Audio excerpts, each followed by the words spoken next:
Amigos, muy buenas noches. Qué gusto saludarlos ahora que comenzamos otra semana. Estamos a día 15 de agosto. Esta noche de lunes vamos a abordar un tema que ha estado en la mente de todos los mexicanos en los últimos días, la violencia. Claro, y es que vinieron acumulándose varios eventos que empezaron aquí, en Guadalajara. Ustedes recordarán, hace casi una semana, la noche del pasado martes, de pronto en lo que nadie esperaba, empezaron a darse algunos brotes de violencia, se empezaron a registrar bloqueos y de ahí empezó toda una historia que analizamos esta noche. Pero además, el día de hoy, que estamos estrenando imagen en Canal 10, Jonás, servidor de todos ustedes, les da una bienvenida muy especial porque también tendremos la oportunidad de revisar con nuestros invitados algo que es fundamental, aunque no haga mucho ruido: el cambio en la Secretaría de Educación.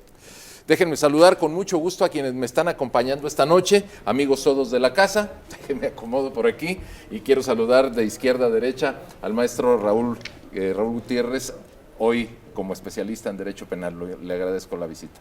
Gracias, Jonás, gracias, mi querido Vicente, qué gusto verte. Anuar, te reitero mi solidaridad y mi amistad. Muchas gracias. Y también está con nosotros Vicente Viveros, maestro y además analista político. Bienvenido, Vicente, gracias. Jonás, como siempre, con todo el gusto y hoy con un doble gusto por estar al lado de mi amigo Anuar. Muchas gracias, Vicente. Doctor Anuar García, pues usted es hoy nuestro invitado principal. Muchas gracias. Sobre todo después de un episodio difícil que le ha tocado vivir personalmente. A todos nos da mucho gusto y con toda sinceridad se los digo, que esté con nosotros y que esté bien de salud. Muchas gracias, estamos aquí con un placer como siempre que nos invitan. Gracias. Bueno, pues hay muchos temas en materia de seguridad que vamos a abordar. Simplemente en atención a su presencia, doctor Anuar García, si usted nos puede compartir algo de lo que le tocó vivir en carne propia en los últimos días, como también ya lo sabemos, a causa de la violencia que impera en algunos lugares de la ciudad. Efectivamente, hace 21 días fui víctima de un atentado. Gracias a Dios estamos aquí. Recibí por ahí un tiro, seguramente por alguno de los asuntos donde represento víctimas. Las investigaciones siguen avanzando. No me suena a mí ningún asunto como para que hubiera merecido un ataque tan cobarde como este que nos ocupa. Pero bueno, estamos aquí con vida, gracias a Dios, sanos. Y pues con mucho gusto estar aquí con ustedes, muy amable. Muchas gracias, doctor Anuar García, y sobre todo nuestra solidaridad con su familia. Esperemos que todos estén muy bien. Pues agradecidos por la oportunidad de charlar. Señores, pues hay un tema gigante, parece que se nos metió ahora sí el elefante en la cristalería y hay análisis que van desde un extremo hasta el otro. Quisiera comenzar dándole la voz al presidente. Finalmente ya dijo el día de hoy que a lo mejor la mañanera se extiende también los sábados, que porque en sábado y domingo los adversarios distorsionan la realidad.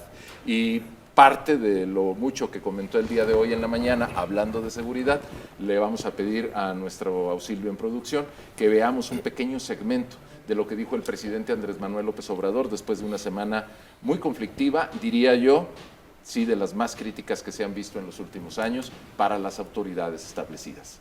Adelante con la voz del presidente. Pues sí, exageran. Y no solo eso, están mal sus datos. Yo tengo otros datos. Y se va a informar aquí. Y ojalá y lo hagan ellos, los de la Auditoría Superior de la Federación, porque le están dando mala información a nuestros adversarios. Y yo creo que no deben de prestarse a esas campañas. Ayer veía yo a un articulista conservador,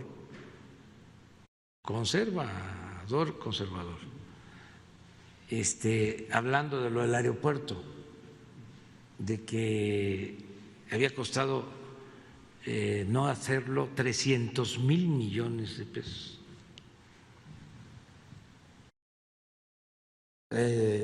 Tomando como base lo que dijo la auditoría. Entonces me gustaría que ellos aclararan sobre ese dato, que está mal, es exagerado. Si fuese así, pues entonces nos iba a costar el aeropuerto no 300,000, sino 600,000 millones. El aeropuerto de Texcoco, Entonces, aún así, nos ahorraríamos pues como 300,000 millones. Bueno, es el presidente Andrés Manuel López Obrador. Yo destaco dos cosas del fragmento del discurso que acabamos de ver. La primera es que luce muy sonriente en un momento en el que la gravedad nos pone a todos muy serios y él tiene esa habilidad pues para hacer que las cosas graves ni siquiera se comenten directamente. Y segundo, su habilidad de comunicación para volver a retomar un tema pues no solamente ya superado, ya ni siquiera existe en la agenda. El aeropuerto de Texcoco ya no es, y además ya está operando el nuevo, pero finalmente son las habilidades del presidente. Les quiero plantear, hay una serie de discusiones que se han estado manejando en los últimos días, si los eventos de violencia que tuvieron lugar en Jalisco, Guanajuato, Chihuahua, Baja California, Michoacán, constituyen una crisis más grave en el sexenio en materia de seguridad, si hay o no terrorismo, si lo que estamos viendo es el dominio ya declarado de los grupos del crimen organizado, son creo de los puntos más discutidos en redes sociales y en análisis. Les cedo la voz y ustedes dirán cómo comenzamos este asunto. Doctor. Muchas gracias. El tema de lo que está viviendo México es un tema muy complicado. Efectivamente existe una crisis de ingobernabilidad propiciada por el gobierno federal. Este tema de ir en contra de los grupos delictivos y no coordinarse con los gobiernos de los estados ni los municipios, creo que es un tema bastante grave. Entiendo que hay desconfianza, pero también no queremos que vuelva a suceder lo que sucedió aquí en Jalisco, lo que pasó en Guanajuato, lo que pasó en Chihuahua, donde ni siquiera hubo atención. Allá estuvieron por más de 10 horas los ataques, hubo muchos muertos. Pero el caso de Jalisco particularmente nos habla de esa falta de coordinación entre la federación con el gobierno estatal, donde luego vimos un comentario de parte del gobernador en el sentido de que no querían que esto creciera, por eso no hubo detenciones. El tema es que hubo ciudadanos que se presumen fallecieron a raíz de estos narcobloqueos.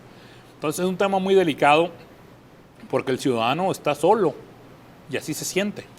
No se ve que el gobierno esté apoyándolo de ninguna manera y el gobierno federal pues no trae una estrategia como tal. De hecho, por ahí se ha filtrado que al parecer estos intentos de detenciones vinieron por una presión de Joe Biden, que no me sonaría raro, porque el discurso era abrazos no balazos, se viene esto y pues no se toma con seriedad, lejos de decir que los adversarios o que los conservadores están queriendo atacar y que se magnifican. Realmente la cosa fue muy grave, tanto en Jalisco como en Guanajuato, como en Baja California, como en Chihuahua, y yo no sé en qué país vive el presidente como para estar haciendo un señalamiento de esta naturaleza, y creo yo que el gobierno del estado tendría que buscar una manera de coordinarse, y no quiero creer que esto sea motivado por la necesidad de meter a la Guardia Nacional bajo el mando de la Secretaría de la Defensa, cosa que es inconstitucional de entrada. El 21 constitucional es muy claro en señalar que debe tener un mando civil, pero bueno, yo creo que todo esto es parte de lo mismo, de la misma maquinaria, y el que se politice la seguridad es un tema que nos está afectando a todos como ciudadanos, y creo que estamos en la peor crisis que hemos vivido de Felipe Calderón para acá, aunque al presidente no le parezca ese señalamiento. ¿Están mintiendo en la presidencia, doctor? Sí, sí están mintiendo. Saben la realidad, saben lo que aconteció y saben los muertos, saben qué hay detrás, pero todo se ha politizado. Y al politizar los hechos, solamente está pensando en tema de elecciones, pero la realidad es que la ciudadanía estamos sufriendo en carne propia esta violencia desbordada.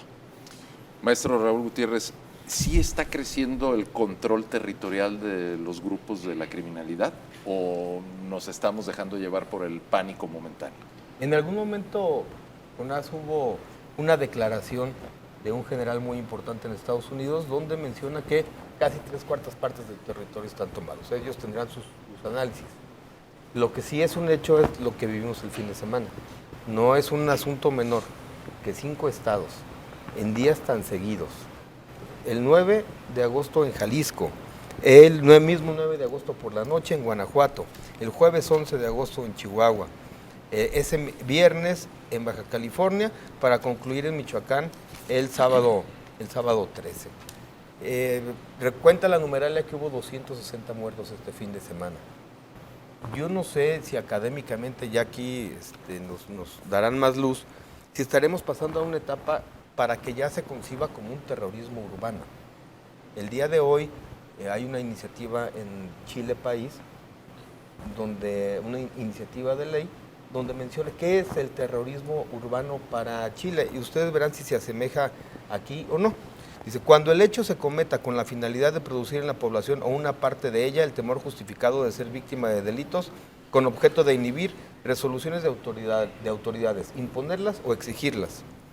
Punto y aparte, concertación para la quema o destrucción de instalaciones gubernamentales, infraestructura pública, sistemas de transporte, propiedad privada, siempre y cuando puedan poner en peligro vidas humanas o producir un gran perjuicio económico.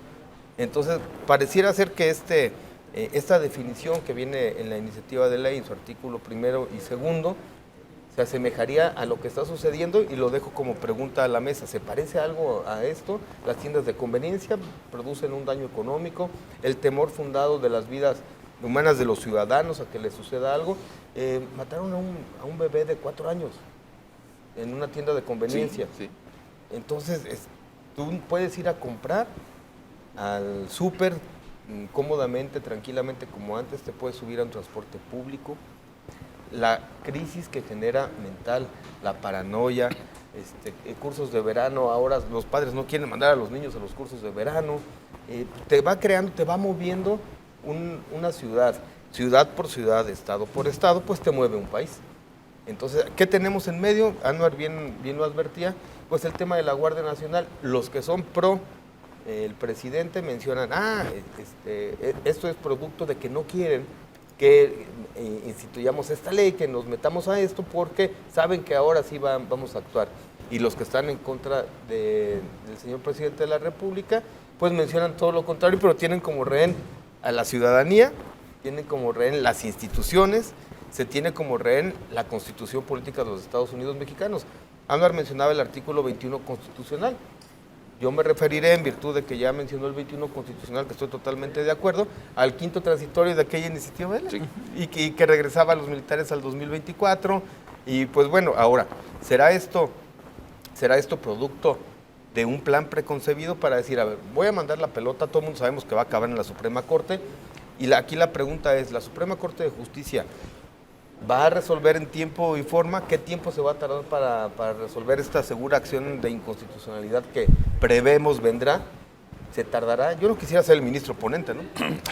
Y otro de los problemas es que los detenidos que lleguen a caer tras las rejas, si no tienes un marco constitucional y legal firme, van a alcanzar amparos por la violación al debido proceso. Entonces es un tema muy grave que estén jugando con el tema constitucional de parte de la Presidencia de la República. Y nuevamente los que nos vemos afectados son los ciudadanos, porque los que se benefician son las personas que se dedican a delinquir. La Ley Federal contra la Delincuencia Organizada ya marca este delito de terrorismo, pero no ves que a nadie se le aplique la ley. Entonces tenemos un país de bandidos fomentados por esta política de abrazos no balazos, y nada más hay que revisar, las detenciones han venido para abajo. Creo que nos surge un cambio y un golpe de timón que no va a venir desde México. Las presiones internacionales ya empiezan, y creo que es lo único que nos va a hacer cambiar un poco hacia dónde va el país. Vicente, aquí ya estaban apuntando algunas coincidencias. En redes sociales, que no es una fuente de la que uno pueda fiarse para tomar decisiones, elaborar juicios de cosas tan delicadas como las que estamos viviendo, se empezó a sugerir durante el fin de semana que todos estos actos de violencia habían estado orquestados por la derecha, por quienes están en contra de la opinión o la corriente de opinión ideológica que tiene el gobierno federal. A mí me pareció escandaloso, me pareció muy irresponsable, porque, bueno, responsabilizar a quien es de derecha o es de izquierda de la violencia, no, bueno, como que ya vivimos en otro país, ¿eh? Vivimos en otro país, pero es la retórica que se utiliza desde el púlpito presidencial para justificar de alguna manera los actos de violencia. Pero yo parto de otra teoría, no tengo ninguna prueba y tengo algunas dudas. Hay que crear el caos, hay que generar el caos para poder salir como redentor a decir que es necesaria la incorporación de la Guardia Nacional en las filas de la Secretaría de la Defensa para poder contener o controlar la espiral de violencia que vivimos. Yo lo dejo ahí, al aire. No tengo ningún otro elemento más que el análisis y la intuición para decirlo. Grave, ya lo dijo Anwar, cómo se vilipendia la Constitución en este país, en este sexenio. Ese ellos saben mucho más que yo, al ser abogados, pero ese constructo constitucional de los últimos 30, 40 años, tal vez del 88 hacia la fecha, de pronto se ve pisoteado. Vemos suspensiones definitivas en contra del tramo 5 del tren y se sigue construyendo y ningún juez se anima a emitir una orden de aprehensión en contra de quien violenta la suspensión definitiva.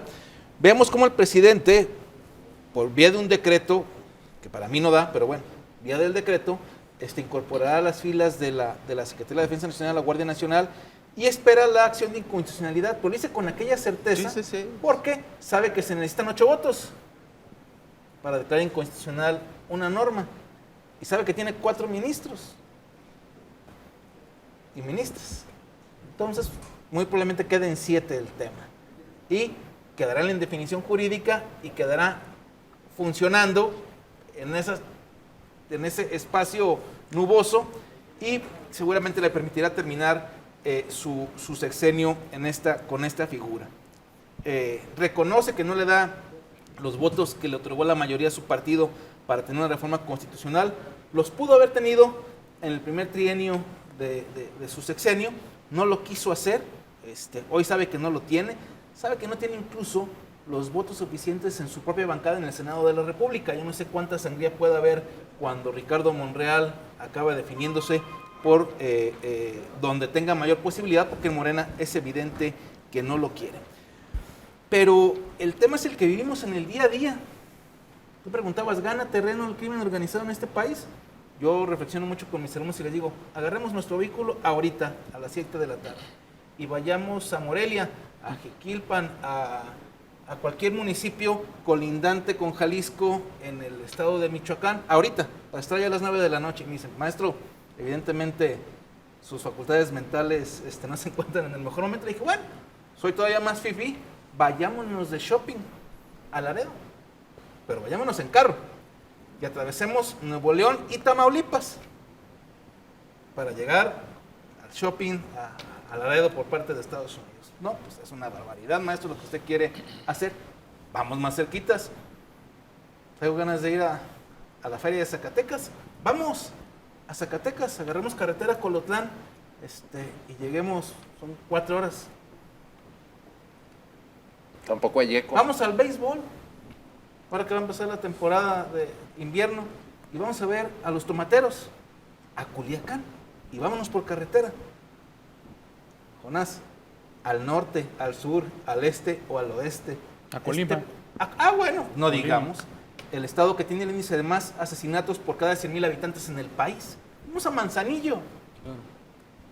Entonces, yo insisto, necesitamos hombres de Estado y mujeres de Estado. Hay que repensar el concepto ese que tú y yo vimos en la Facultad del Estado moderno. Ya lo platiqué aquí hace algunas semanas. ¿Tenemos soberanía sobre todo el territorio del país? Es evidente que no. ¿Tenemos gobierno sobre todo el territorio del país? Es evidente que no. ¿Tenemos posesión del territorio? Es claro que no. Y en algunos casos, en algunas zonas de Zacatecas, ni siquiera tenemos población, porque los poblados se han quedado sin un solo habitante, porque han tenido que emigrar todos. Bueno, ese es el problema que tenemos encima.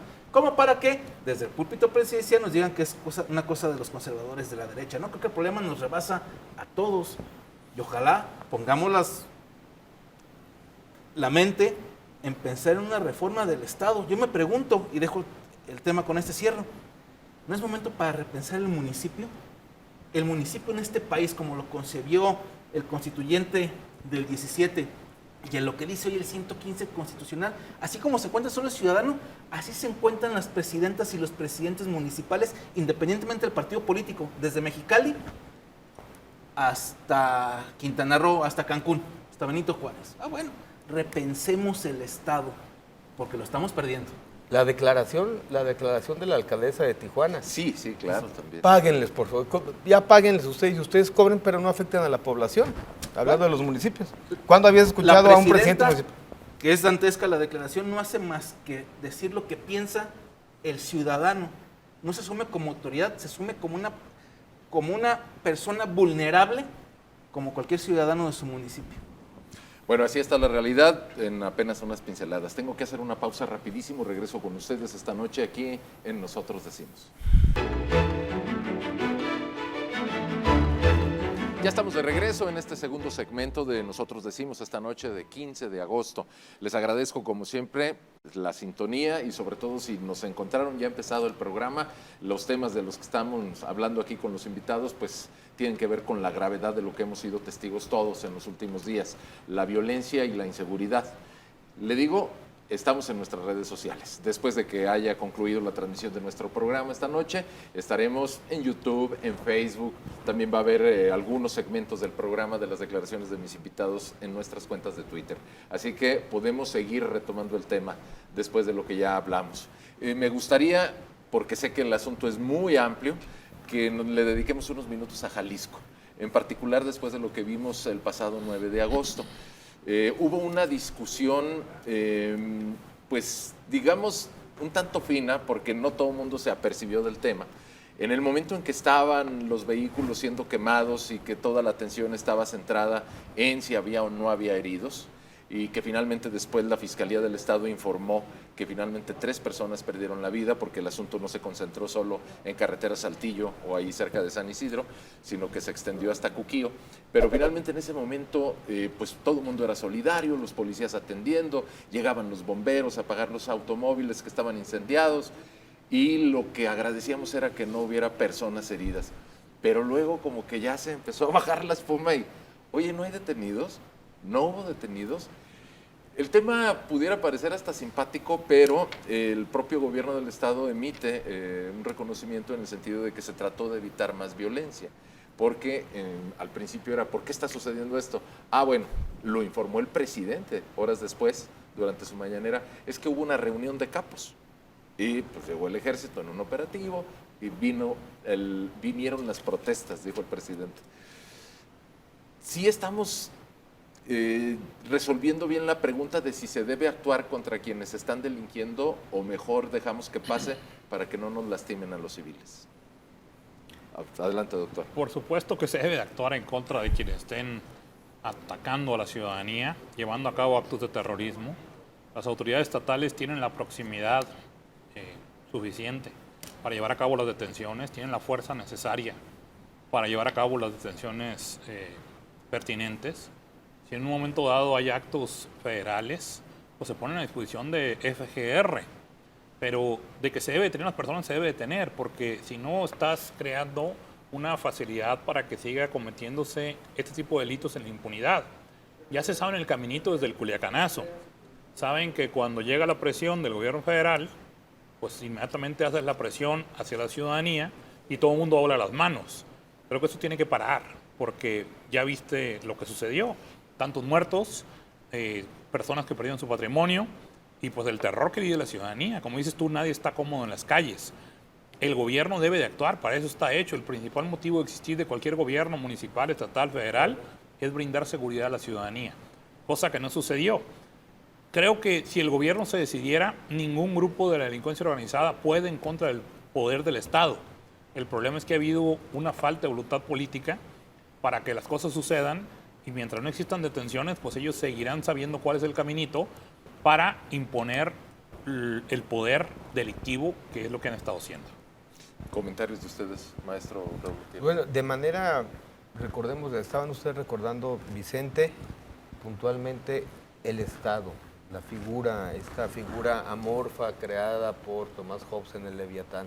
¿Y qué significa el Estado? Hablaba Vicente de la soberanía. Significa básicamente que tu soberanía individual, tú la cedes, cada ciudadano, la pones en el centro y en el centro de esta mesa y llega una figura llamada Estado que nos administra toda esta soberanía. ¿Cuál es la primera obligación de un gobierno? Y para eso fue creado el Estado. La primera obligación es proporcionar seguridad. ¿Cuál es la primera facultad de un gobierno? Es cobrar impuestos. Cobrar impuestos. Díganme quién lo está haciendo ahora. Ambas cosas. Claro. Por supuesto. Ahora, en el tema de la coordinación, a mí me quedó la impresión de que no vamos a obtener buenos resultados si hay un operativo comandado por el ejército con objetivos muy específicos y lo tienen planeado o les surgió en el momento. finalmente son ellos los que están decidiendo. Pero cuando el riesgo empieza a extenderse, dice el doctor Anuar García, ya se sabe en el caminito, pues no le avisan a nadie, ¿no? Y entonces yo me preguntaba, ¿y la famosa coordinación? Sí, absolutamente a nadie. Y se vio, ¿no? Hubo que reaccionar de manera reactiva el gobierno del Estado y los gobiernos municipales después de el operativo del Ejército, de la Secretaría de Marina. No me queda claro quién fue al final del día quien hizo el operativo. Y de pronto el gobernador sale a decir, hay 5 detenidos y un fallecido. Y las autoridades federales darán a conocer con prontitud el tema. Pues la prontitud se tardó 16 horas y de pronto aquí todos encerrados con el rosario en la mano, esperando que no sucediera, porque si nos meten en un estado de paranoia. Atiende bien el tema Anuar. Uno hablándole a todos sus familiares para ver si andaban en la calle o si ya estaban en su casa, en las redes de WhatsApp de las familias, etcétera, etcétera, etcétera. Se causa terror. Yo coincido, la definición de la Constitución propuesta en una Constitución de Chile ni siquiera tendremos que discutirla, hacemos un copy-paste y nos la traemos allá con otros fines. Sí, claro. En contra de las protestas estudiantiles o de alguna protesta de los mapuches, aquí en contra del crimen organizado. Pero lo que es dantesco o lo que llama la atención es la falta de coordinación o la secrecía del asunto. Yo entiendo que tiene que haber secrecía sobre los actos de inteligencia de las fuerzas federales para que no se caiga el tema, pero al día de hoy, según lo dicho, no se detuvo a ninguno de las cabecillas en la reunión de capos, como nos dijo el presidente de la República. No hubo. En sentido contrario, una reacción en 5 estados de la República, en los cuales paralizaron a estos estados, independientemente del signo político que los gobierna. Y el presidente sale a regatearnos el número de muertos, diciendo que el periódico del norte es exagerado, decir que fueron 260 y que nos conformemos con que fueron 190. Seguramente las 190 familias o las 260 estarán muy contentas con la declaración del Ejecutivo Federal. Seguir minimizando el asunto pasma, porque nos quedamos en la indefensión. ¿Qué haces tú? ¿Qué hacemos nosotros en la mesa? ¿Qué hace quien nos ve en la televisión para poder garantizar la seguridad propia? Salimos con miedo todos los días, Jonás. Y si no hay un asunto de coordinación, estamos acabados. Más aún de ignorar a los gobiernos municipales. Aquí lo hemos repetido en el número de ocasiones. La falta de presupuesto, de recursos, no solamente económicos, materiales, humanos, sobre las policías municipales, ha hecho que las policías municipales prácticamente desaparezcan en el país. Lo que nos pasó le pasó a la mejor policía municipal del país, no lo digo yo, lo dicen los estudios, O sea, no pasó en Tonalá ni en San Pedro de Tlaquepaque, sucedió en territorio de Zapopan. La mejor policía del país. Bueno, si eso le pasa a la mejor policía del país, no le estoy echando no estoy peleándome con la policía de Zapopan. Si eso le pasa a la policía del país, bueno, ¿qué le pasa a la de Huejuquilla? O a la de Mazamitla, donde están renunciando los policías. Por supuesto, pero los 4 policías que hay o los 8. Ese es el resultado de ignorar a las policías municipales en este sexenio. Ahora, déjenme preguntarles, antes de que el tiempo nos vuelva a mandar a una pausa. En el tema de la discusión sobre la seguridad, que ya se ha instalado políticamente, ya nos coincidieron los 3, esto está muy politizado, pareciera que la solución que tiene el presidente es la que debe valorarse. Es la Guardia Nacional bajo el mando del Ejército. Y yo estoy seguro completamente que para la mayoría de los mexicanos eso no significa nada. Nada. ¿Por qué está tan atorada la discusión y a qué nos exponemos si el día de mañana el presidente, por sus pistolas, ahora sí que la expresión tiene más valor que nunca, dice, la Guardia Nacional la comanda el Ejército, punto? ¿A qué nos estamos arriesgando? Antes de que mis amigos hablen nada más, en la historia del mundo, ¿cuándo ha sido una buena idea de las derechas y de las izquierdas y de los centros de las socialdemocracias o las democracias cristianas dejarle el tema de la seguridad pública a las fuerzas castrenses? Nada más. Perdón, nada más hago una reflexión histórica. Aparte, yo no sé de qué tanto nos sorprendemos si la Guardia Nacional ya está de facto bajo el cargo de la Sedena aquí en México. Ellos los capacitan, ellos les pagan, ellos los visten, ellos los forman y no dan resultados. Es lo que hablábamos de la coordinación ahorita. ¿De qué sirve que hagan un operativo que no den aviso a nadie si de todas maneras no vas a detener a nadie, te vas a exhibir. Y ni siquiera das aviso al gobierno del Estado, una vez que lo está llevando a cabo, para que estén listos por las reacciones. Entonces, yo creo que el tema, más allá de lo constitucional o no, es un grave error, pero es algo que ya está sucediendo y ha venido sucediendo desde Felipe Calderón para acá y jamás ha servido ni ha dado resultados. Es una forma de estar politizando el tema y estar buscando más adeptos de la secta que representa a la gente que apoya con los ojos cerrados las ideas que no han resultado de parte del presidente de la República, y lo vemos día con día aquí en nuestro país. Y aquí, maestro Raúl Gutiérrez, yo retomo el planteamiento que les hacía, aunque parezca muy ingenuo, pero es que luego es tan dura la discusión, son tan fuertes las desacreditaciones por parte de las máximas autoridades, que hasta lo más elemental se pone en tela de juicio. Por eso dices, oye, dice Vicente, pues ¿cuándo han visto que la policía en manos de las fuerzas castrenses dé resultado? Es que hay que retomar lo elemental, lo que todos sabíamos desde primero de primaria. Y es lo que me parece que se está poniendo en tela de juicio, y desde la rueda de prensa mañanera nos dicen, eso no es cierto, la verdad la tengo yo. He tenido oportunidad de platicar con algunos altos mandos militares y me dicen, bueno, primera pregunta, ¿y quién les dijo que yo quería ser policía? Sí, claro. Si yo quisiera ser policía, me hubiera metido en una carrera policial, no una carrera militar, algunos de ellos. Evidentemente todos sabemos de la dignidad del ejército mexicano, del orgullo de ser perteneciente a esta institución, que tienen ellos, de la lealtad al presidente de la República, guarda de la Constitución, ayuda en los planes de N3. Perfecto, todo el mundo sabemos esto, pero su formación es distinta. Anwar ya lo advertía en algún momento.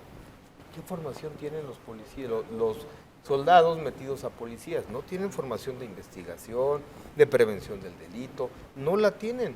También les estamos cargando la mano a algo que no están preparados para hacerlo. ¿Yo por qué? Ah, claro, porque sigo una instrucción y así es así es mi bandera, ¿no? Lealtad a ciegas a las instituciones. Perfecto. Si ya va a ser, va a ser. Ya es de facto.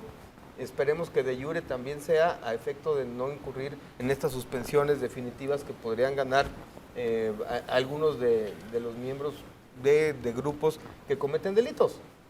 O sea, esperemos que ahora, si ya va a pasar, pues proponemos por hacer un marco jurídico realmente fuerte que pueda sostener todas las judicializaciones que se van a dar, que las detenciones las califiquen de legales, que el proceso sea, valga la redundancia, este debido proceso tan mencionado, que tengan este marco de referencia jurídico que permitan solidificar todas estas investigaciones y este esfuerzo que puedan hacer pues los soldados vestidos de Guardia Nacional. El 70% son soldados actualmente, al menos. No, está subiendo el número porque le están pidiendo la renuncia a los de la Policía Federal. Entonces va a ser 100% militar de aquí al 2024. Y entonces el riesgo también me parece, ustedes no lo han mencionado, pero creo que para el televidente debe quedar muy claro que hay aquí dos situaciones muy importantes. La primera es que efectivamente haya más seguridad, menos potencia de quienes están viviendo en la criminalidad organizada. Y el segundo es que se respeten las leyes, porque si tenemos una bronca gigante en México es la impunidad. Y si desde Palacio Nacional dan pie a que no se respeten las leyes, aunque no estemos de acuerdo con ellas, pues estamos rompiendo todo, ¿no? Te apuesto con lo que quieras, que al rato que subas esto a tus redes sociales, vas a encontrar al menos 10 comentarios diciendo, a mí qué me importa quién tenga a cargo la seguridad. A mí denme la seguridad, sí, claro, quien sea. No me importa si es Guardia Nacional, si es Ejército Mexicano, si es las policías estatales, municipales, la Policía Mundial, quien sea. A mí bríndenme seguridad. ¿Por qué? Porque el impuesto, pues lo estás pagando. Eso hablábamos hace un momento. El problema es que no nos dejan actuar. Hay la orden desde Presidencia de la República de que no vayan en contra de la ciudadanía, el pueblo bueno, que el narco también es parte del pueblo. Sí. Y el tema es que si los bloqueas, pues ni ellos ni nadie nos está dando seguridad. Entonces se ha creado el caos que se mencionaba hace rato, y entonces ¿quién te va a brindar la seguridad? Ahora, yo observo un riesgo también muy alto, no sé si me está ganando, digamos, un temor excesivo, pero al momento de que se va concentrando la tarea de la seguridad en una sola institución, como puede ser la Guardia Nacional, apoyada por el Ejército, pues también veo mucho riesgo de que se corrompa. porque además ha sido el modo de operar del crimen organizado. Es o te mato o te compro, punto. Esa es la batalla, porque todo lo que hacen los criminales organizados tiene un fin: ganar dinero. Que ya hemos tenido casos como el de Gutiérrez Rebollo. Recordemos este SAR antidrogas que tuvimos en México, cómo se probó que estaba involucradísimo con el tema del crimen organizado y pues procedió su detención. Tuvimos al exsecretario de la Defensa también detenido, se negoció, se le liberó, pero no está lejos. Y se han atrapado a una serie de personas de la Guardia Nacional llevando a cabo cobros de piso o extorsiones a narcomenudistas. Cosas que han sido expuestas ante el ente público. ¿Qué más estará pasando? Esto es el principio. ¿A dónde nos va a llevar? Híjole, no quisiera ver lo que ya sabemos que va a pasar.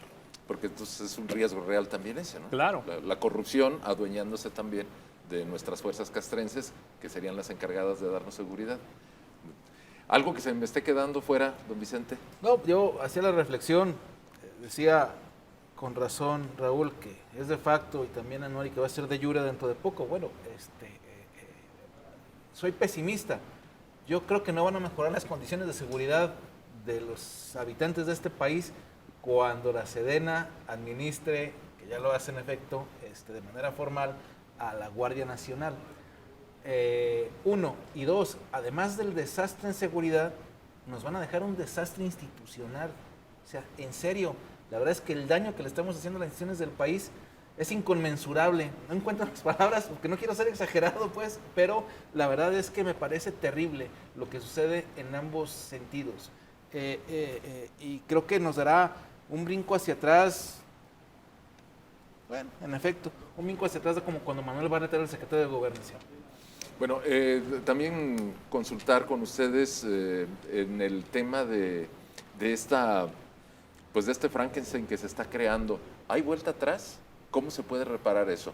De aquí a que termine el actual sexenio, porque si algo hay que reconocerle al presidente López Obrador es que se monta en sus objetivos y no los suelta.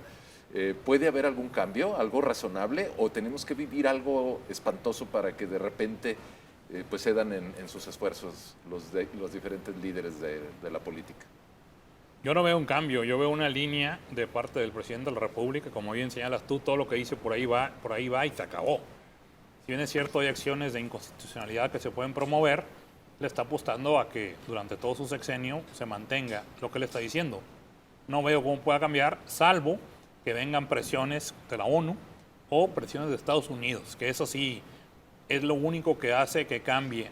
Si bien el discurso dice que hay que respetar, que hay que mantenerse al margen, que respete nuestra soberanía, pero en la vida real estamos viendo, pues, por la dependencia que se tiene económica del principal socio comercial que tiene México, creo que es el único que nos puede presionar. Fuera de eso, si no sucede, creo que vamos a seguir sufriendo estos temas hasta el final del sexenio. Estamos pensando en un tema como el de Colombia de hace algunos años, que recuerden que llegó alguna muchísima presión en época de Pablo Escobar, en época de César Gaviria, presidente, que la presión llegó de fuera, ¿no? Sí, yo creo que sería algo similar. Lo que está sucediendo en México es realmente grave y creo que las presiones y los cambios que hemos visto, incluso este operativo se dice fue motivado por la presión de Estados Unidos, y Biden no tiene la mejor relación con López Obrador. Creo que sería la única forma que las cosas pudieran avanzar. De otra manera, pues nos estamos estancando y nos estamos pareciendo más a este bloque socialista que ya sabemos todos cómo opera. Vicente. Quiero agregar algo, porque el presidente nos lo recuerda al menos 3 veces a la semana, en el que se atacan las causas, y por ello la estrategia, fundamenta su estrategia de seguridad en atender las causas. Pues a casi 4 años, los programas sociales, que no digo que sean injustos, el regalarle dinero a la gente, que no tengo ninguna queja en que lo haga con los mayores de 60 años, por la carencia de un esquema de pensiones digno que carecemos en este país, y de muchos otros, al menos a estos 4 años, no ha dado el resultado. No lo da. No, las estadísticas nos dicen Son que hay claras. más personas en situación de pobreza. Hay más personas, hay un mayor número de personas más pobres, y los índices de violencia son mayores. Entonces, dejemos por un momento la discusión constitucional o no, y atendamos el discurso de las causas, pues tampoco la estrategia para atender las causas, el origen de la violencia en México han dado resultados en estos 4 años. ¿Cuándo? Nos dijeron que en los primeros 2 años y luego nos pidió un año más. Ya se agotó ese año, vamos por el cuarto y así vamos a llegar al quinto y así vamos a llegar al sexto. ¿A qué se atiene el presidente? A que él tiene una armadura de teflón en la que por más que sucedan las cosas, su popularidad merma marginalmente. Lo interesante es, el teflón del presidente le ajusta a Claudia Sheinbaum, le ajusta al secretario de Gobernación o le ajustan al secretario de Relaciones Exteriores, no lo sé. O sea, es transferible esa popularidad, no lo sé, pero veo enfrente y ves al presidente del Revolucionario Institucional y dice uno, bueno. Sí, ese es el tema, que no hay oposición. Estamos en un escenario con bastantes carencias. Sí. Tengo que hacer una nueva pausa. Quédense conmigo al regreso de un corte que no va a ser muy largo. Vamos a abordar otro tema fundamental que podría explicar desde diferentes perspectivas por qué estamos viviendo lo que estamos viviendo, la educación en México.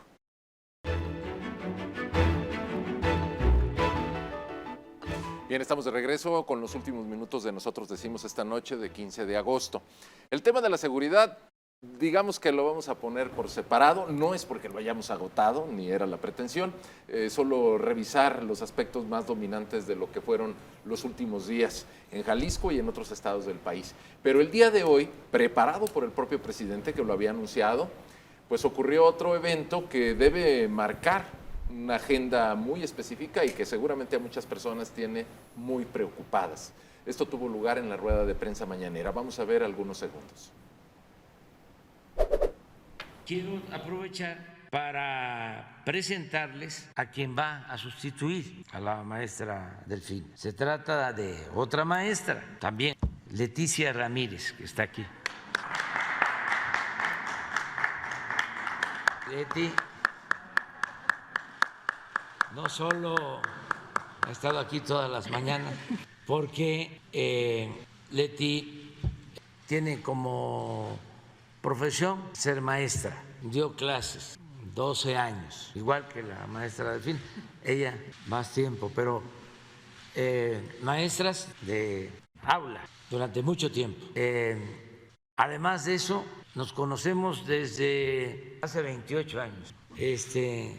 Leti fue la coordinadora de atención ciudadana durante todo el tiempo que estuve de jefe de gobierno. Actualmente es la responsable directora de atención ciudadana en el gobierno federal. Bueno, con todo y los cortecitos, porque si no se hubiera alargado muchísimo, ahí tienen ustedes la presentación de Leticia Ramírez. Es la tercera secretaria o la tercera titular de la Secretaría de Educación Pública en lo que va de esta administración. Primero Esteban Moctezuma, después Delfina Gómez y ahora ella, Leticia Ramírez. Algunos de los rasgos que más la identifican pues son su cercanía con el presidente. 3 décadas trabajando con él. Otro rasgo que creo la identifica plenamente pues es evidentemente la confianza que le tiene el presidente y la ductilidad que tendrá para hacerse cargo de la educación. Podemos hablar de ella y podemos hablar de la Secretaría de Educación. Yo les doy la palabra. El tema es, yo no sé si sea el mejor perfil o no, y tampoco tendría yo por qué dudar de la capacidad de una persona que ha sido maestra durante 12 años, pero creo que ya hace tiempo. No tengo idea, veremos cuál es el resultado. De entrada, si tú revisas su perfil, pues te diría, estaba bien en la Dirección General de Atención Ciudadana, respondía el 85% de quejas, tramitaba bien, entiendo yo que era una buena gestora. Entonces, si lo estaba haciendo bien, ¿para qué la quitamos de ahí? De Delfina Gómez, pues recordaremos seguramente la desaparición de las escuelas de tiempo completo y el escándalo de la sentencia esta que le dieron. No tengo bien claro cuál fue realmente el delito por el cual la sentenciaron, pedir dinero a sus empleados, algo por el estilo. El diezmo. De ahí en fuera, pues yo deseo lo mejor, ¿no? Yo deseo lo mejor. El gobierno, y aquí lo hemos dicho en algunos programas, los gobiernos de cualquier lugar del mundo, países, municipios, hagan de cuenta que es una mesa que tiene 4 patas. salud, seguridad, economía y educación. Si uno va bien en todos los 4 temas, lo demás va jalando. Si tú dejas cojo a uno de estos temas, pues la mesa se te va a caer, hombre, así de sencillo. Perdón lo coloquial del ejemplo, pero así lo veo. Por lo pronto la pata de seguridad, esa pues Pues está entonces- Está rota. ¿La tortilla cuánto está? 25 pesos. El día Economía. de hoy. Bueno, déjenme añadir antes de cederles la palabra en el tema de educación. No es un momento cualquiera. Leticia Ramírez llega a una secretaría que, con todo y que haya sido maestra, no sé si la capacita para administrar la segunda dependencia con más presupuesto en el gobierno federal.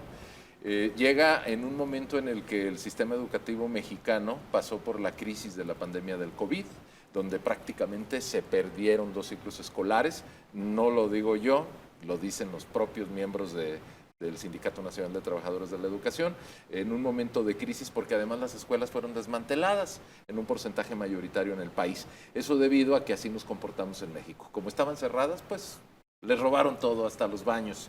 Y entonces la inversión para recuperar el espacio de educación es multimillonaria y no la están haciendo, ni la van a hacer, porque ya es algo que está fuera de la agenda del presidente. Esa es la situación en la que llega Leticia Ramírez.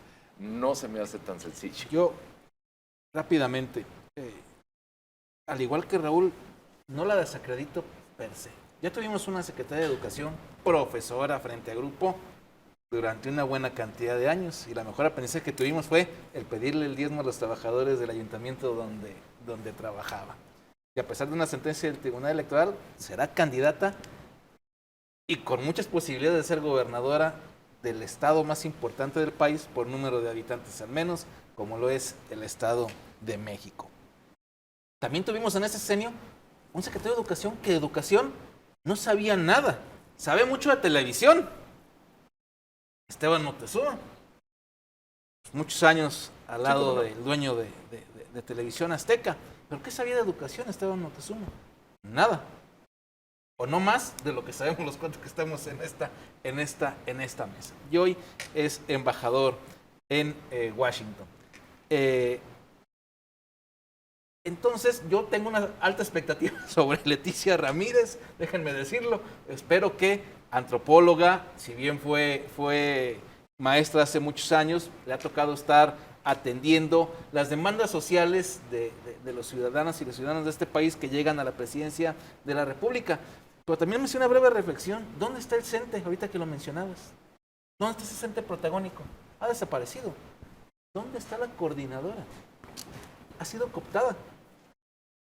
No vemos a la coordinadora como en los sexenios de Enrique Peña Nieto o Felipe Calderón. Es decir, la crítica del magisterio ha sido nulificada en ese sentido. Y ante el caos que se vive por los años de la pandemia, lo que hemos perdido, sin dejar de lado la estadística de los estudiantes que ya no regresaron, los de primaria, los de secundaria, los de preparatoria y los de nivel superior, que la situación económica del país ya no les permitió retornar a las aulas de la primaria o de la secundaria.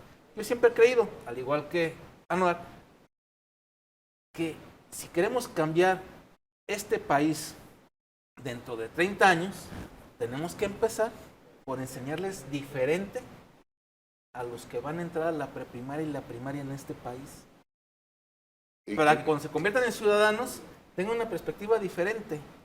Pero para eso las profesoras y los profesores necesitan enseñar ¿qué? Diferente.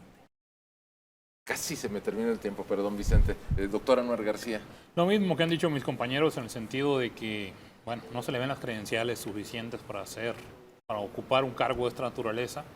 Lo único que lo está privilegiando es la cercanía con el presidente, aunque ha habido peores. Entonces, esperemos y démosle un voto de confianza porque pueda hacer mejor las cosas. Ojalá así sea. Y pues el tiempo nos lo dirá.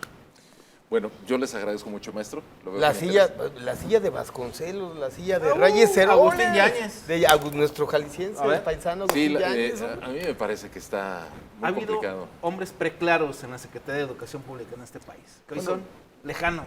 Las estadísticas ahora son muy preocupantes. Tenemos una población de 12 a 29 años de edad que ronda los 37 millones y de todo ese universo, estudiando una carrera universitaria en el ámbito público o privado, suman 4 millones. O sea, se nos están quedando pues muy fuera 33 millones y medio. por eso lo de educar diferente para tener mexicanos diferentes. Les agradezco mucho, doctor Anuar García, bienvenido Placer. nuevamente. Muchas gracias. Maestro Raúl, bienvenido y muchas gracias. Gracias. Vicente. Bueno, verte Buenas, bien. gracias, Anuar, un gusto verte. Muchas gracias. Amigos, a todos ustedes muchas gracias. Vamos a despedirnos dejándolos con nuestra programación y aquí nos veremos la semana entrante.